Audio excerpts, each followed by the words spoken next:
সুতরাং এটা একটু আপনাদের কোঅপারেশন চাইব। এটা তারপরে একটা প্রতীকের বিষয় আসছে। দেখেন, আপনারা তো জানেন, এটা আমি আমাদের ইলেকশন কমিশনের সচিব মহোদয়, সিনিয়র সেক্রেটারি মহোদয় অলরেডি এক্সপ্লেন করেছেন যে কোনো দল নিবন্ধন যখন পায় আমাদের যে নির্ধারিত প্রতীকের তালিকা আছে ওখান থেকে একটা নিতে হয়। তো ওই যে এনসিবির প্রতীকের কথা বলছেন, এনসিবির প্রতীকের কথা বলছেন, এটা যেহেতু আমাদের নির্ধারিত তালিকা নাই, এই জন্য আমরা এটা দিতে পারি নাই। এখন এই জন্য দিতে পারি যেহেতু আমাদের তালিকাভুক্ত নয়, এই জন্য আমরা দেই নাই। এটা নিয়ে কি আর কোনো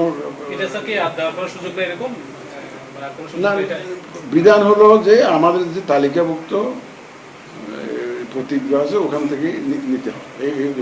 এখন পর্যন্ত তালিকার বাইরে আমরা একেবারে দেইনি। তালিকা থেকে বাদ দেওয়ার ক্ষমতা তো আপনার আছে, আপনারা দিয়েছেন, নতুন যোগ করতে অসুবিধা তো নাই, অসুবিধা তো নাই। না, নির্বাচন কমিশন যে কোনো সময় প্রয়োজনে প্রতীকের সংখ্যা বাড়াইতে পারে, কমাইতে পারে। এটা আমাদের এটা 115টা তো ছিল না, 115টাতে আমরা করেছি, পরে করেছি। কারণ এখন হয়েছে কি, আমরা লোকাল গভর্নমেন্ট আর ন্যাশনাল গভর্নমেন্ট ইলেকশন এক করে ফেলেছি প্রতীকের লিস্টটা। তার জন্য আমাদের প্রতীকের সংখ্যা অনেক বেড়ে গেছে।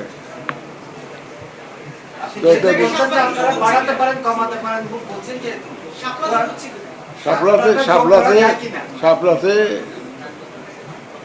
সেটা অফ হ্যান্ড কোনো জবাব আমি দিতে চাই না। এটা কমিশন নেওয়ার মতো, এটা ইনক্লুড করার জন্য কোনো সিদ্ধান্ত নেয় নাই। রাজনীতিবিদদের একটা সুবিধা আছে কি, তারা there is the last word in politics একটা বলে ওটা পজিশনটা চেঞ্জ করতে পারে, যেটা আমরা পারি না। আমাদের তো আইন কানুন মেনে অনেক কিছু করতে হয়, অনেক সীমাবদ্ধতা আছে, কিন্তু ওনারা শাস্ত্রে আছে there is no last word in politics. সুতরাং এটা ওরা বলতেই পারে, কিন্তু ওনারা, আমি তাদেরকে দেশপ্রেমিক হিসাবে জানি, দেশের মঙ্গল কামনাকারী হিসাবে জানি, এবং তারা দেখবেন যে তারা আমাদের সীমাবদ্ধতা সম্পর্কে ফুললি অ্যাওয়্যার, এবং দেখবেন যে একটা